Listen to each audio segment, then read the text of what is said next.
talk tonight. My name is Jim Gao. I am the host of the Grit City Think and Drink and a professor at the University of Washington, Tacoma.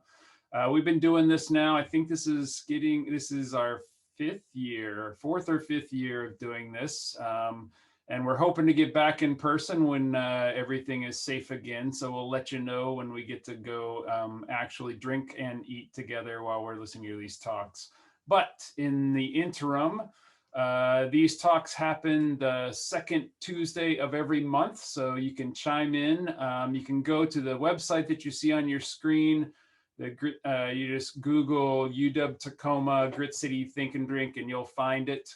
And you can see what the upcoming talks are, and they're always at 6:30 on the second Tuesday. So chime in next month because we're going to talk about masculinity in the post-Trump era, which ought to be interesting. So Alex Miller is going to give that talk, and then we have talks scheduled throughout 2021 to the end. And then if people have ideas for 2022, I'm always taking ideas. So if you have speakers that you want to hear from, especially in the region, because we're hoping to be back in person, please let me know. You can see my email there as well. The way this is going to work, if you haven't been here before, is that I will introduce the speakers. They're going to give an amazing talk. We're then going to give away some Grit City Think and Drink swag. So if you didn't know, so we had hats, those are gone. We had t-shirts, those are gone. We are now doing socks. Socks. So we're going to be giving away Grit City Think and Drink socks until those run out, and then we'll pick a new article of clothing and we'll go to that. So we'll be giving those away, so stay tuned. To do that, you'll have to know how to use your chat function. So make sure you look down at either the top or the bottom of your screen and find a thing that says chat, and you can actually send messages to me and to the hosts, and so to our speakers. So later on, after we give away the socks, we'll be asking for questions. So please put in your questions whenever you come up to them, and I will go back and look for those no matter when you sent it in. And I'll feed the questions to our speakers, and you can play Stump the Speaker with your questions. And we'll get you out in plenty of time to go enjoy the sunlight, since it stays light so late now. So welcome. And without further ado, I'm going to stop sharing my screen so that Lisa and Mary can share theirs. And I'm going to introduce our speakers tonight. So Lisa Hoffman has been faculty at the School of Urban Studies at UW Tacoma since 2002. She has a PhD in cultural anthropology and an MA in China regional studies. Her scholarship focuses on questions of subject formation, spatiality, and power dynamics in both urban China and the US. She is the author of Fostering Talent, Patriotic Professionalism in Urban China, and co-editor of Spaces of Danger, Culture and Power in the Everyday. Welcome, Lisa. And Mary Hanneman, who is doing this project with her, teaches in the School of IAS, Interdisciplinary Arts and Sciences at UW Tacoma. She teaches modern East Asian history with a specialization in modern Japanese history. She is the author of Hasegawa Nyoizakan and Liberalism in Modern Japan. Also, Japan Faces the World, 1925 to 1952, and lead author of the textbook Modern East Asia, China, Japan, Korea, and Vietnam in the Modern Era. So welcome to our great speakers, and thank you very much for coming to Think and Drink.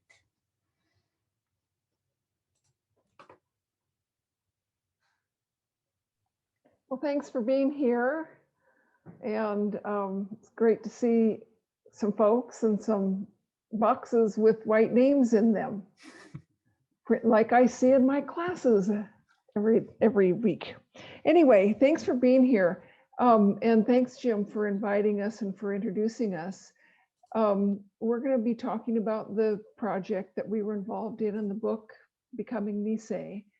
And I'll tell you a little bit about how we came to be involved in the project to start us off.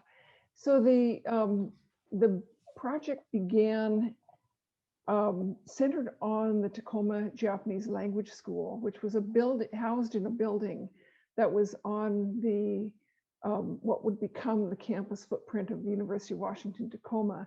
And before Jim changed the screen, you could see here's a picture of the school. It's a large wood frame building that used to stand on the corner of South 17th and Tacoma Avenue. And it came into the UWT purchased the building when it purchased its campus footprint. And in the early 2000s, there was a historic preservation review was conducted on the building to determine whether that building could be, kind of refurbished and reused. The result of the historic preservation review was said basically that it would require so much refurbishing that it would, and so much repair that the finished product would no longer retain any of its kind of historic significance. So as a result of that, the University of Washington Tacoma decided to demolish the building. That was a controversial and problematic decision.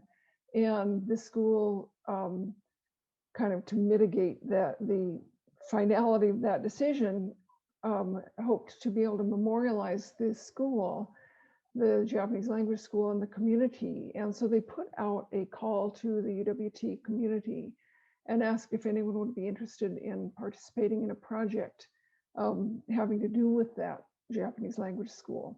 So Lisa and I both stepped forward at that time. We didn't know each other at that time. Neither one of us are Asian Americanists.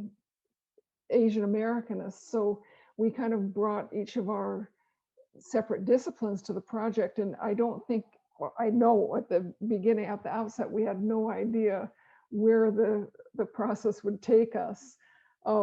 But we got started on it, we jumped in, and Lisa can tell a little bit about how we jumped into the project first by conducting interviews with some of the former students of the Japanese language school. Great, thanks, Mary. And also thank you, Jim, for the invitation to be here and the nice introductions.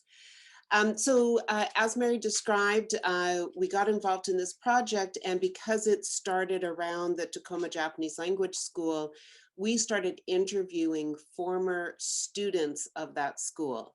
So it was a pre-war focus on their childhood experiences, especially all over Tacoma, but especially around the Japanese language school. So we interviewed 42 Nisei, so that's second generation Japanese Americans.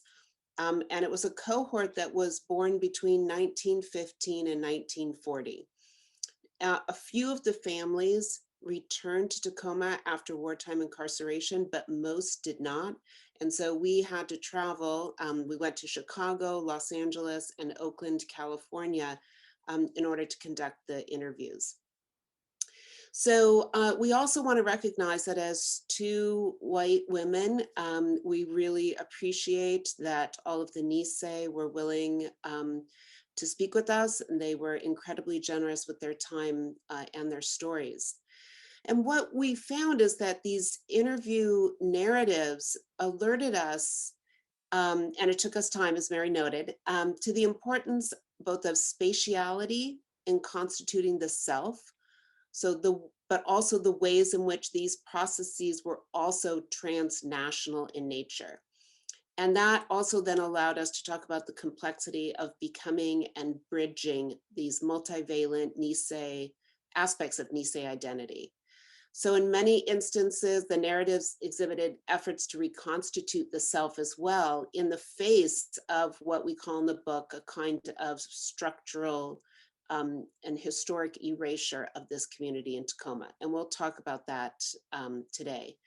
In addition, and Mary in just a moment will speak more about this, we did archival research in UW special collections with the Tacoma Japanese Association materials.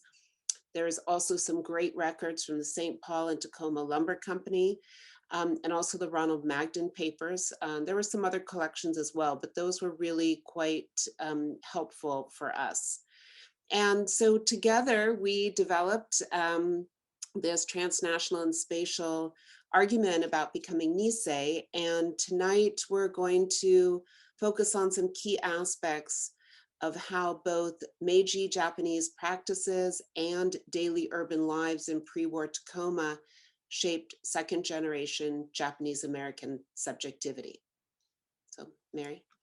So given the fact that the Tacoma Japanese Language School, which functioned between 1912 and 1942, given that was our initial focus of the project, that put us right into the pre-war period. And one of the things that we realized as we did our research is that the pre-war period, the Japanese American community during the pre-war period is not that extensively studied. Obviously, the incarceration is a hugely important part of that story, the Japanese American story. But it's not the only part of the story. And so I think that we both kind of came to realize that the pre-war period is important in its own right for a couple of reasons. For one thing, the incarceration didn't emerge out of nowhere. It emerged out of this framework of legal discrimination that kind of was the underpinning for the eventual decision to incarcerate in 1942. The other thing is, and we can talk a little bit more about that as we go along, but the other thing is that the Japanese community wasn't just sitting around waiting to be incarcerated. It was a very active, vibrant community. They made incredible economic and cultural contributions to the city, to the larger community, to the region. And so we wanted to really kind of acknowledge that and be able to kind of think about that. And also be able to highlight the agency that the Japanese Americans had in their own lives and in their own community and within the larger community as well. That even though they were operating within this kind of constricted and restricted framework, legal framework, they still had agency in kind of constructing their own lives and certainly in constructing their identities. So I want to give a little bit of background on kind of the transnational, just the idea that the immigration process for the Japanese was this transnational process, and that background. The Japanese immigration to the United States began in around the 1880s and 1890s. Tacoma became a pretty important, maybe not initial destination. A lot of people came to California, obviously, and also Seattle, but eventually Tacoma attracted a population, a Japanese population that actually was larger by percentage of the overall Tacoma population, the largest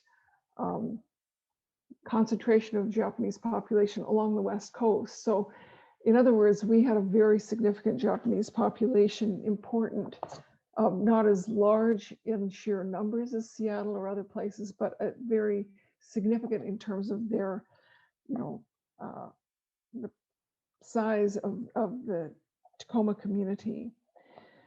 So part of the transnational story as Japanese immigrants began to come to the United States is that they were viewed in Japan by the Japanese government basically as, in part, as kind of a tool of diplomacy.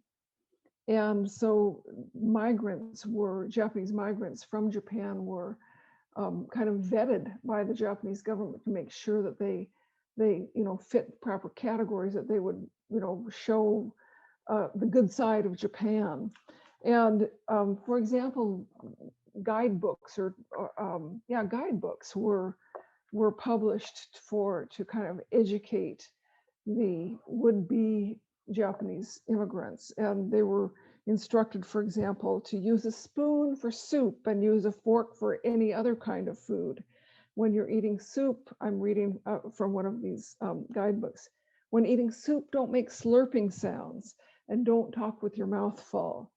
And do the right thing. If you don't, all Japanese will suffer. And also, don't do like the Chinese, or you will meet with discrimination. So where does that come from? That comes from the 1882 Chinese Immigration Act in the United States, Chinese Exclusion Act that was passed in 1882. But that, so that kind of laid a kind of a groundwork, a legal groundwork for the kinds of conditions that the Japanese would face when they came to the United States. Japanese were considered aliens ineligible for citizenship in the United States, and they could not become naturalized United States citizens. And as such, they were not allowed to own land because of various what were called alien land laws that prohibited non-citizens from owning land. There were a variety of legal and extra legal kinds of methods for depriving Nisei of their full citizenship. Nisei meaning first generation Japanese. The Nisei, the second generation Japanese, were birthright, American citizens, but their parents were not US citizens and could not become US citizens. And the kind of the capper of all that came in 1924 when the US Congress passed the Exclusion Act. It was a major immigration bill that essentially ended all further Japanese immigration into the United States, stopped cold kind of in 1924. And I'll just add one thing, that Tacoma actually played an important role in that legislation, because a former editor of the Tacoma newspaper, who had then become a US representative from Southwestern Washington, was one of the main sponsors of that bill.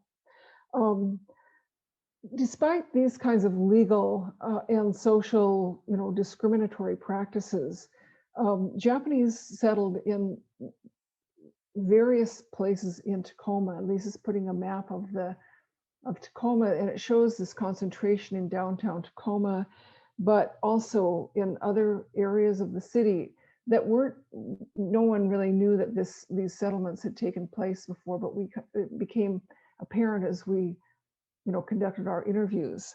So Lisa can talk more about that kind of spatial element that we discovered as we did our interviews of the Nisei students. Unmute here. Thanks, Mary. So this, as Mary was saying, is the expanded map that through our research also showed this group in South Tacoma, and then also on the tide flats. And it actually was interesting. We want to tell a little bit of the story about the tide flats. It took a little while for us to put all the pieces together. It started when we were going through the interview transcripts over and over again, and we realized that so many of the Nisei were talking about the lumber industry and sawmills. And this is not something that was in other kind of existing histories of the Tacoma Japanese community. So it was 25 of the 42 interviewees mentioned this, and many also talked specifically about the St. Paul and Tacoma Lumber Company. And so we decided to focus in on that company in particular. There were stories, for instance, I need to just move my screen, of people living along St. Paul Avenue, just right here, across the street from the St. Paul and Tacoma Lumber Company. And these are all maps that are in the book.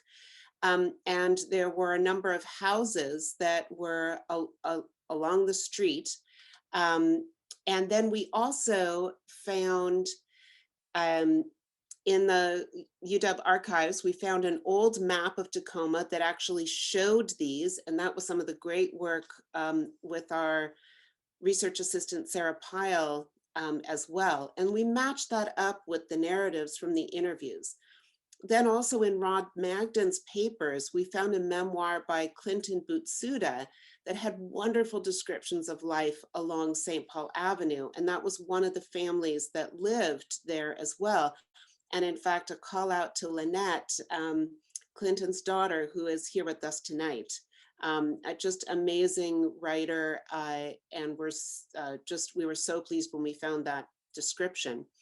talked also about the Japanese boarding house where single men lived, that also some of the mothers of the Nisei would cook at the boarding house. And then on the other end, there was the dining room in the St. Paul Tacoma Hotel that was for whites only. So we realized then that there's lots of life going on. Again, kind of emphasizing Mary's point that it's not just a kind of interlude between the Exclusion Act and the war. And again, just a little tidbit from some of our interviews, we also then tried to track where Tokyo Beach was, because many of the interviewees talked about going there in the summertime. And so we argue in the book that the stories that we heard, I'm going to switch to one other map here, are spatial stories. And that it helped us to understand the significance of spatiality in terms of becoming Nisei. So they spoke quite a bit about walking. It was a walking scale community, a walking scale everyday life, even from the tide flats. And so in this map, we have several different children and their paths of walking to public school from their homes and then to the Japanese language school after they were done with public school. Interviewees talked about walking, walking, walking, right? And in highlighting their walking paths and their daily paths, we wanted to note that their sense of self was built up in these spatial practices, but it was also in a city that had the alien land laws, that was segregated, where there was lots of discrimination. And so their walking are actually tactical moves through the city. So it's not a strategic planning that they're able to do or any kind of official mapping, but as walkers, they were able to write, as in W-R-I-T-E, the city. And so their daily paths also gave shape to these urban spaces. So it was through this that they both established some belonging that shaped their identity, but it also shaped the city itself. So next we are going to, I'll stop the share for just a moment and then go back into the share. We'd like to share a clip of one of the key people that we talked to, who was one of the leaders in the Nisei Tacoma community, named Ryo Munakata. He was born in 1921. And in this clip, he describes his experiences of going from public school and then home and then on to the Japanese language school. He was the eldest of 3 children. His father worked at the Union Laundry between Market and Broadway in an alley just off of South 15th, so you can start to think about downtown Tacoma. And he attended Central School to learn English. The Munakata family also ran several different hotels, one of which was directly across the street from where the Murano Hotel is today. And that is where Ryo was born with a midwife that he described to us. So here is a short clip. It's about 2 minutes.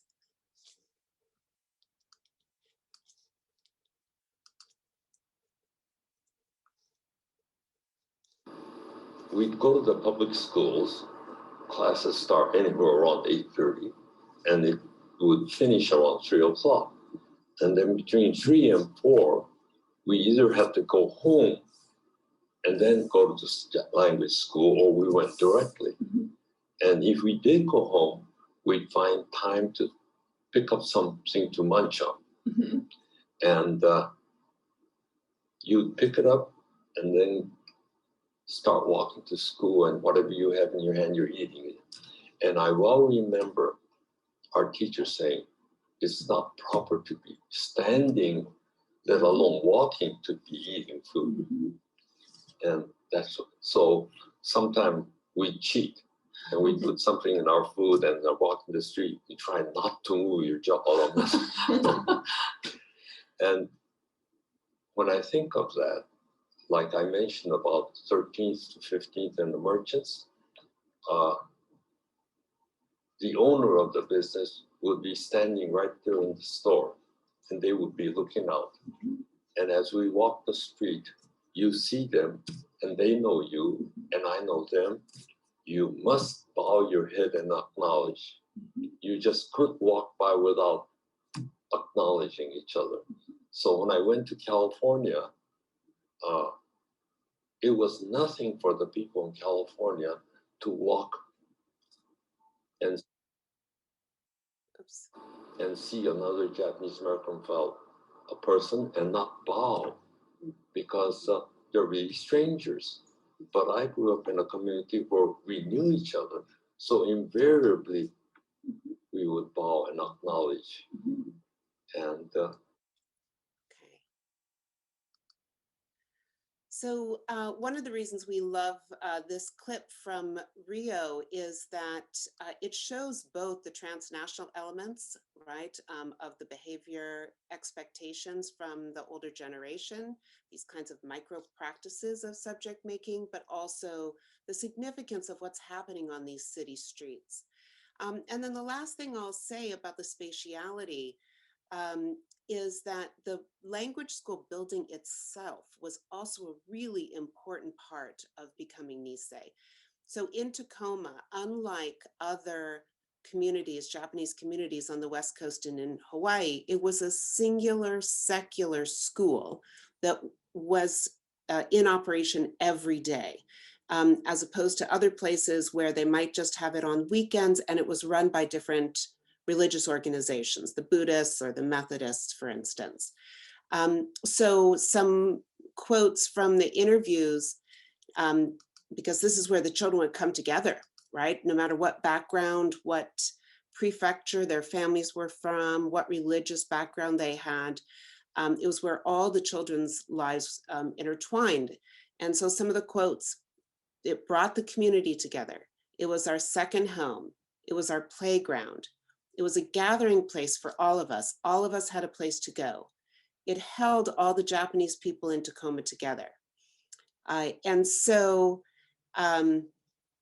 it's really important then to understand the process of identity formation and placemaking and recognizing that these are mutually constitutive.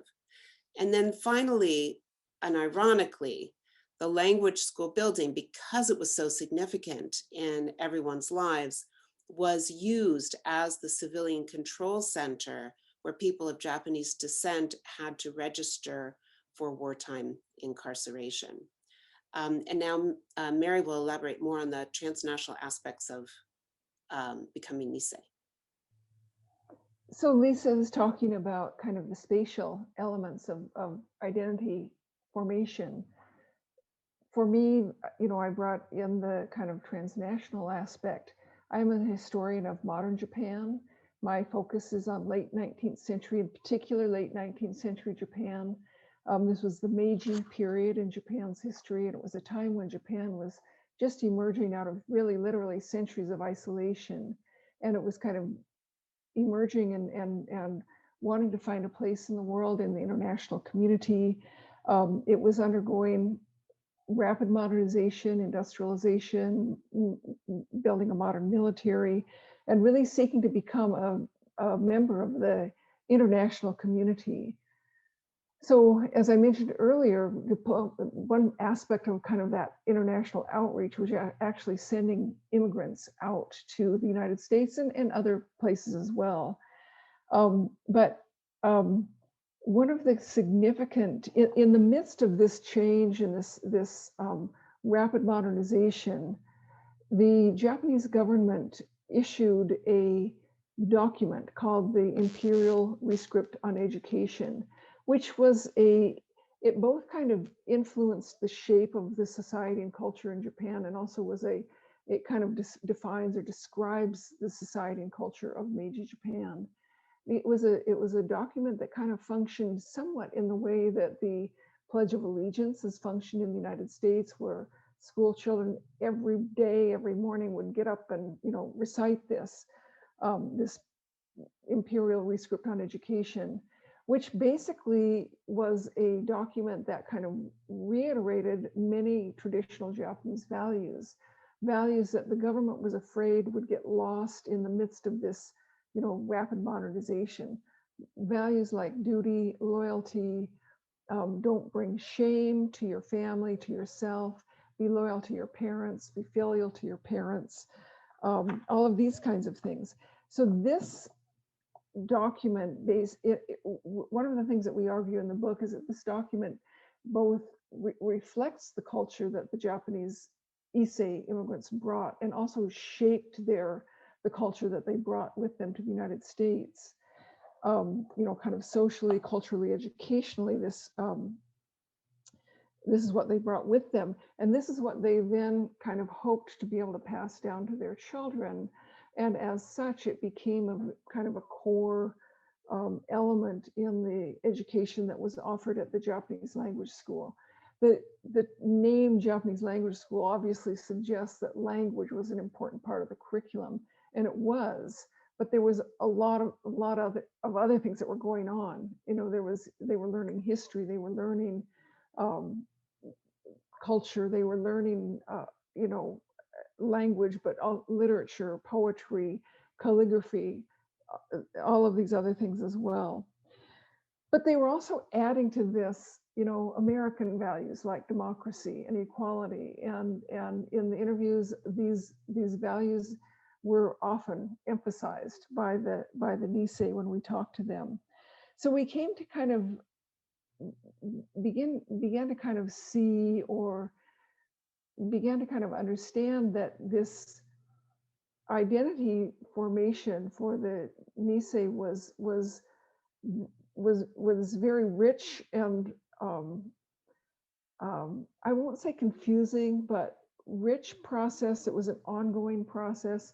One of the metaphors that was often used in the Japanese community in the 1930s and very early 40s was the image of a bridge that the Japanese, especially the Nisei, second generation Japanese, formed this kind of bridge that on one side they're Japanese and on one side they're American. At home we're Japanese, at school we're American. This kind of this bridge idea, and that they would then bridge the relationship, the gap between the United States and Japan.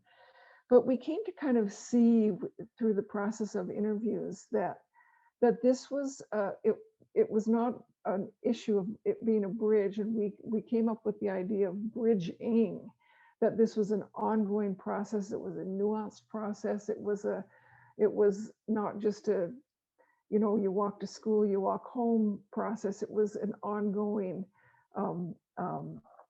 contested, but and complex process. So as I said, it came through in the interviews. It also came through in some of the documentary research that we did. Lisa had mentioned before some of that documentary research that we did in the archives. One of the things that we were delighted to find was when we found essays, student essays that were kept from the Japanese language school. Especially delighted when we found that they were from some of the people that we interviewed. So this is an example of an essay, the title, "Why is Japanese Important to Us?" And this talks about Japanese being important for that second generation Japanese population generation, because they were Japanese, but they had to keep these ties with the homeland and with their own culture, their parents' culture. One of the reasons that this essay describes this, one of the reasons that they needed to know Japanese was because if they had to go back to Japan, they would be able to fit in and function. Why might they have to go back to Japan? There was always this insecurity that their parents might be forced to go back to Japan because their parents were not US citizens. So that kind of insecurity, I think, got passed down to some extent to the second generation, the younger generation as well. Of course, not knowing that it's not that they would be sent back to Japan, but they would be sent to incarceration camps. We, at the same time that the kind of thinking about this kind of complex process of bridging, we also recognized, and it also came through loud and clear in the interviews, that these were kids, you know, they were children being children. And so we have another little clip that we want to show you of a brother and sister. These are the Tyra siblings, brother and sister, and their parents were born in Nagasaki. Their father came to the United States first in 1919, returned to Japan in 1921, married, and then the pair came back and settled in Tacoma. And these are two of the Tyra siblings, and we'll show the little clip here.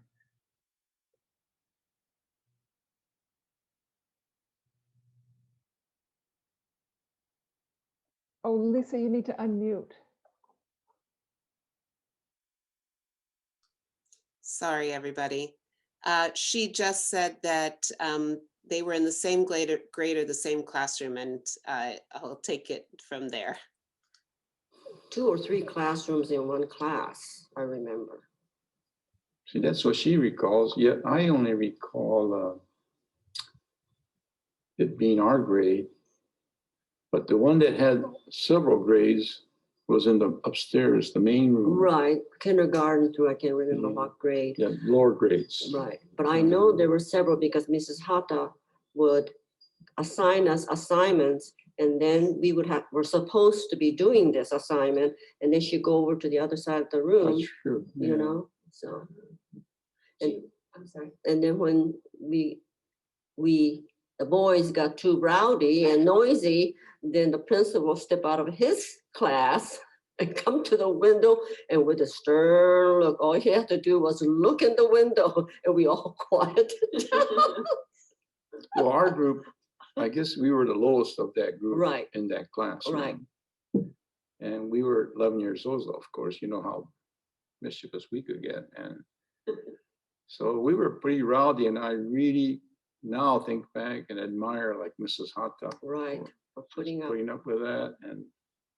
And somehow we learned something. Yes, we did. We did learn encrypt.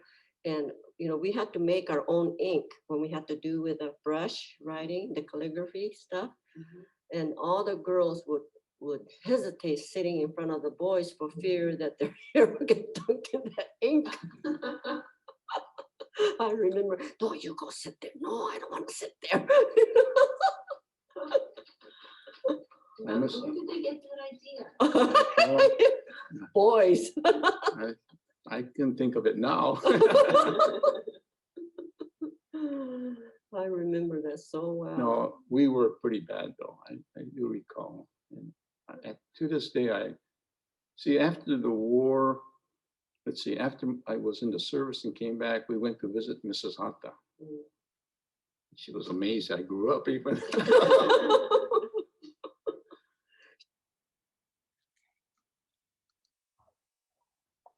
So I think, you know, you get the nice sense from those clips of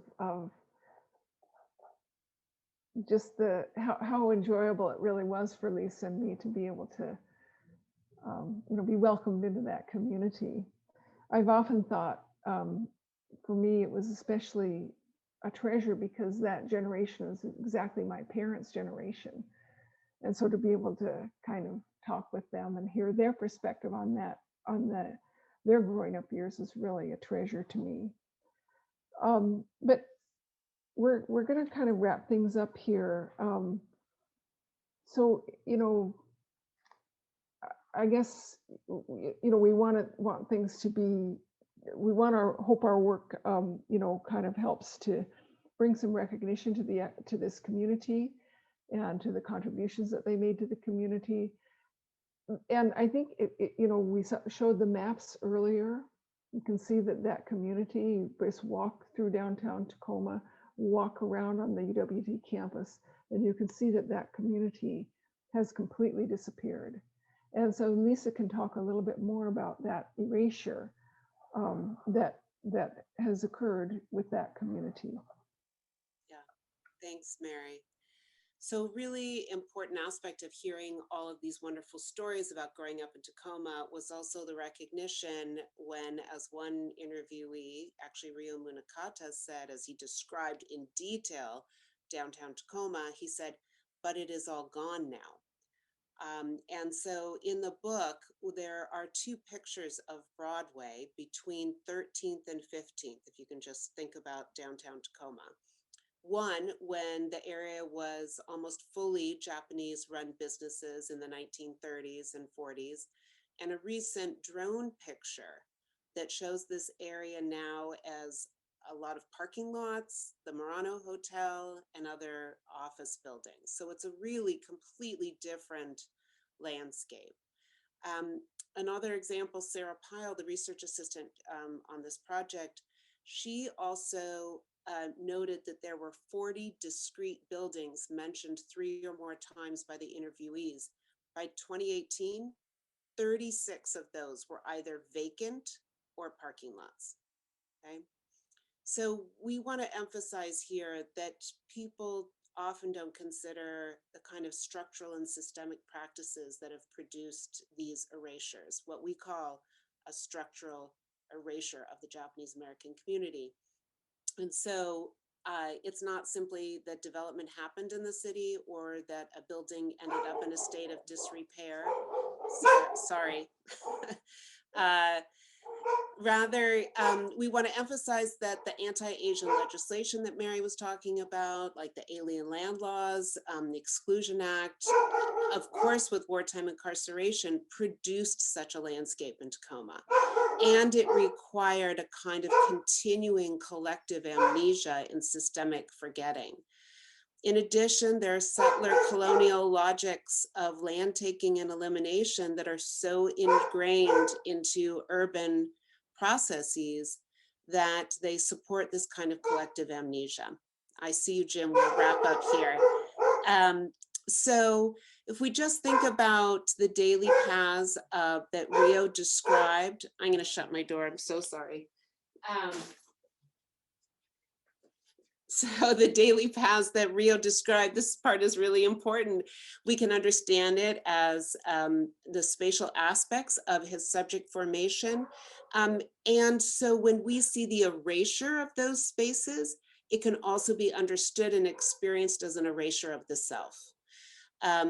And so we need to recognize that this kind of a changing built landscape is about these systemic practices that may destroy a sense of belonging as well.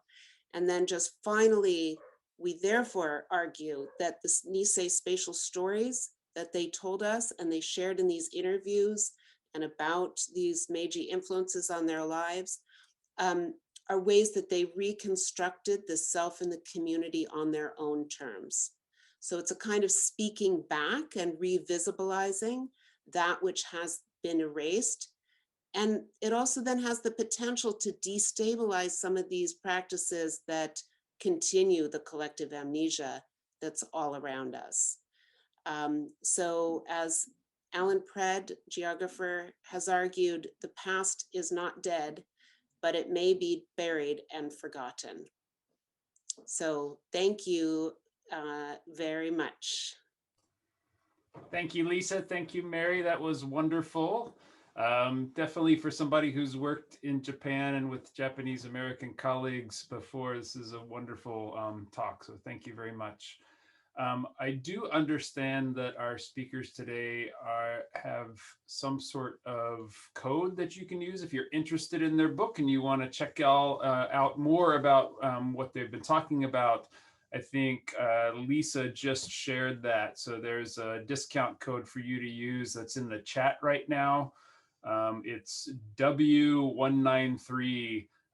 So you can get a hold of their book and check it all out. So please do. I know we are going to do that. We're going to get to questions in a little bit. So if you have a question, you can go ahead and chat at any time. But I'm going to give away for now some socks. So we're going to give away some Think and Drink swag. So again, oops, look, there it is. Oh, maybe occasionally you can see it. So these are some awesome socks. You can show off your pride. So the first question we're going to ask, so you have to chat your answer. These are trivia questions randomly chosen by yours truly, just somewhat connected peripherally to the talk. So first question is, Washington has quite a large Japanese American population. Where amongst US states does it rank for the number of Japanese Americans that currently reside in Washington? Where does it rank? So chat your answer, and the first one to get the answer correct wins. Holy cow. Katie says third, Beth says fourth, and Beth Kalikoff wins the socks right off the bat. So yes, Washington is third in the US with 35,000, just over 35,000 Japanese Americans in the state from the 2010 census. So I apologize if the latest census has different numbers. I'm going off of, you Google things. So I should let you know, to get your socks, what I need you to do, since you're only chatting to me or the other hosts, if you can send me your mailing address, since we're not in person, I can't hand them to you. So if you can send me your mailing address and let me know what size socks you wear. I know that's a lot of personal information right there, but if you send me your mailing address and what size socks you wear, I will get them to you. So that's the first pair of socks. We have a second one to give away. So, and I have a cat. This is what happens when you're in COVID. We heard that California, it turns out, is the #1 state with number of Japanese Americans still. But what I want to know is somewhat surprising is just after Washington, there are some middle America states that actually have large Japanese populations. So name one of the middle America states that's either 5th or 6th in right after us out here on the West Coast. Well, I'm not going to give the prize to the speaker since she might be somewhat loaded with answers. Otherwise, Lisa, I'll get you a pair of socks otherwise. But let's see.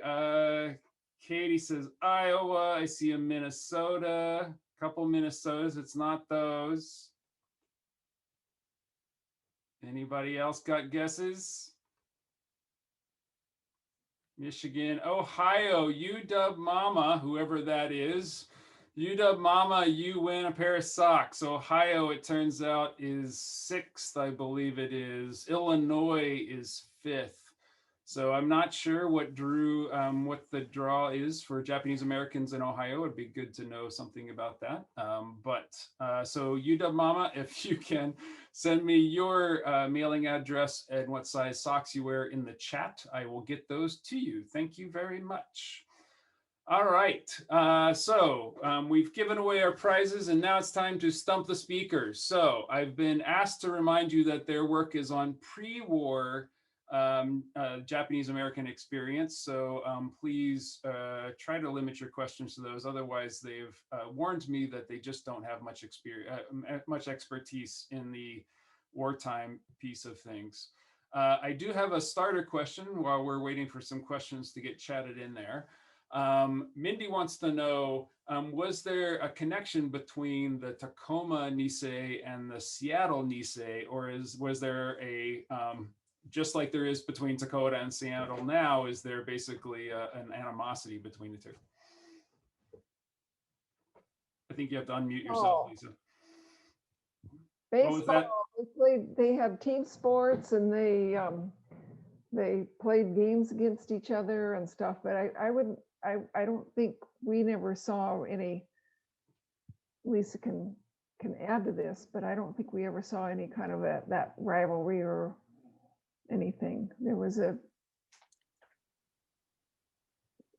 camaraderie, I would say, and the connections were, there were youth groups, there were kendo groups, martial art groups, there were baseball, basketball, different sports leagues that would play each other.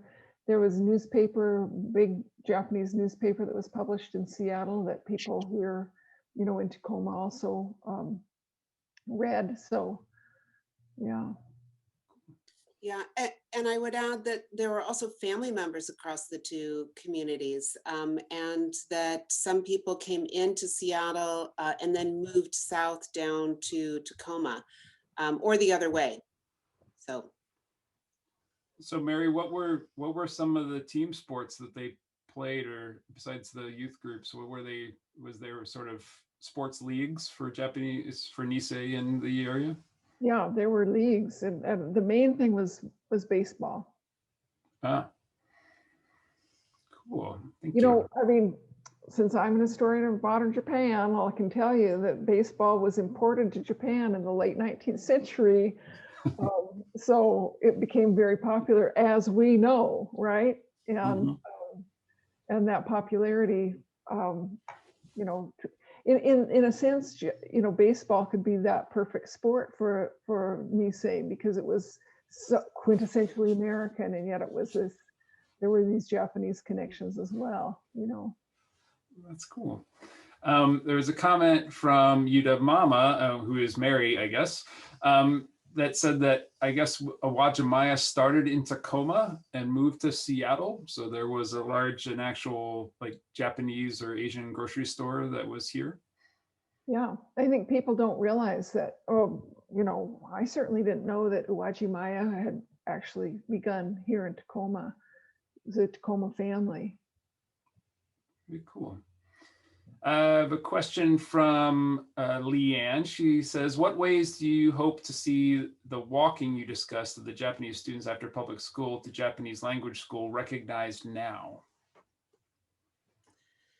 Leanne, that's a really good question. And there have been a variety of suggestions. And so you can think about this in terms of remembering and documenting in several ways. So already on the University of Washington Tacoma campus, there's the Maru sculpture by Gerard Tsudokawa. Is that the dad? I think I got the first name correct. So that is commemorating the building itself. There have also been questions about should there be a street named after the principal of the school, Mr. Yamasaki, who was an incredibly well-respected leader in the community. And then the question about, we really haven't gotten into any of the details of what it could look like, of kind of those movements around the city could be done, you know, in a variety of ways with markers, perhaps. There's a team of activists and historians, local historians, Tamako Nomura and Michael Sullivan, who have created an app, a walking trail app already of the Japanese community, pre-war community in Tacoma. So that's another way. But the other piece that I want us to also keep in mind is, what do we do going forward? Right? I mean, if we want to build collective, inclusive, diverse cities, what kinds of practices do we need to absorb into our just everyday lives as people, or if you're in the urban field in your professional work? You're muted again, Lisa. Somebody muted me. It said the host muted me. So I'm going to stop my answer there. Mary must have cut you off. You know, I'll tell you exactly why. I meant to pin you because I wanted to see Anna. Oh, sorry. You! It's my daughter, so. All right, so we'll go on to the next question. Okay, no worries. Beth says, Lisa and Mary said that relatively little work has been done in this area. What book would they like to see written, work that follows up on this? On theirs. Great question. So actually, you know, Lynette Putsuda is on the call with us, and she has some incredibly rich materials from her father, who he wrote a memoir with lots of interesting information about Tacoma. And then also he kept a diary while he was incarcerated. So there's absolutely room and a need for those kinds of personal histories to kind of fill out. And, you know, Lynette may want to say a few words about that. And we're also want to work on a digital kind of platform to help get this kind of public history out more widely. Great. And Lynette, if you want to unmute yourself, you're welcome to and chime in here.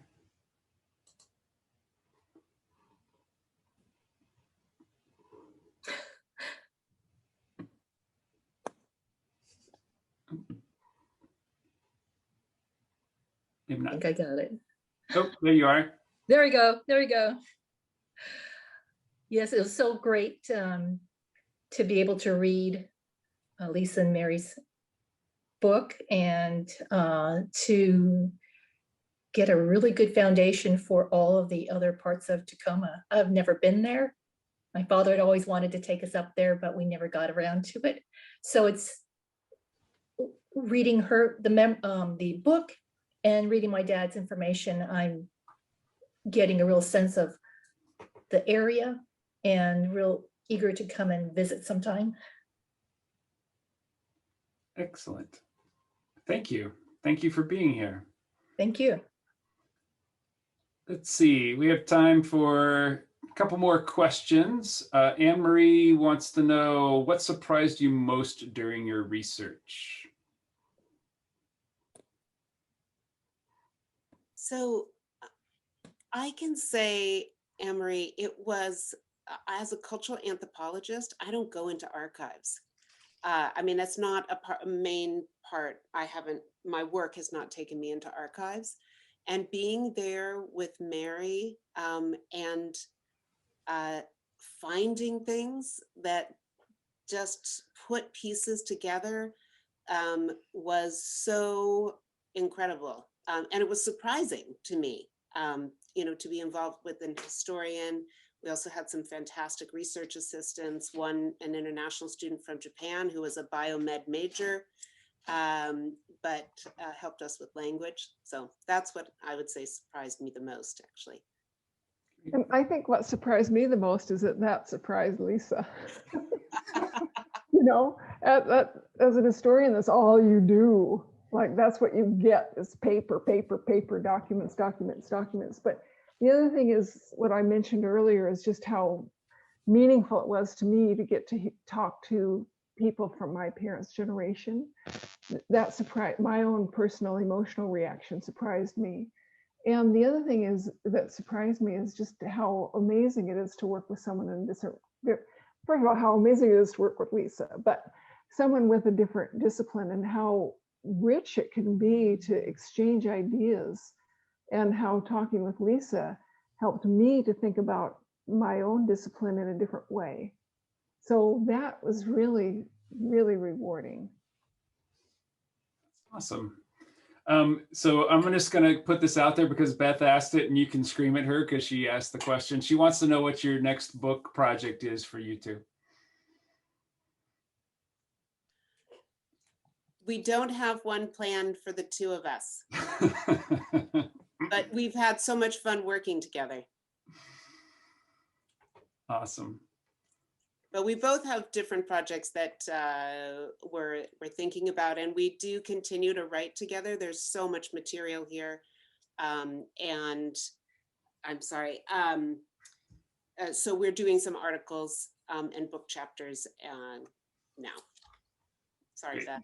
Yeah, that's the interviews.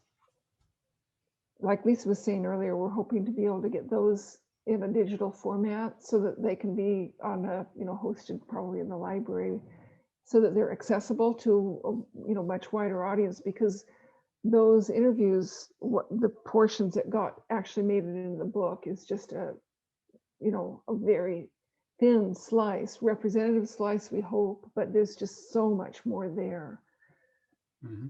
So. Yeah, and you know, something that we've been writing about, just seeing your message here, Beth, is thinking more about the relationship with settler colonialism and how that's embedded in these kind of urban practices. And I see Ashley, one of the great students in the Masters in Community Planning. Thank you for being here. And it's the kind of things that I've been reading with students the past few years, especially in the class that we're doing together right now about analyzing community, that has been really also helpful for Mary and me, kind of thinking about further directions of this work, just notions of representation, speaking for things like that. So there's more to do. Excellent. It seems like the interviews that you'd have would make a great combination with some sort of presentation at one of the museums, or even like, I like the idea of the walking trail and being able to actually hear the voices of the people talking about their experiences. Those would be wonderful things to have available. Well, thank you both for a wonderful talk.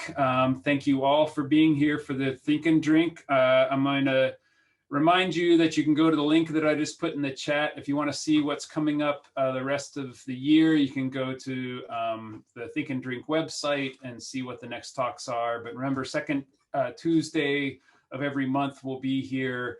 So I hope you'll join me in June to hear Alex Miller's talk. But otherwise, everybody have an excellent week and a wonderful night.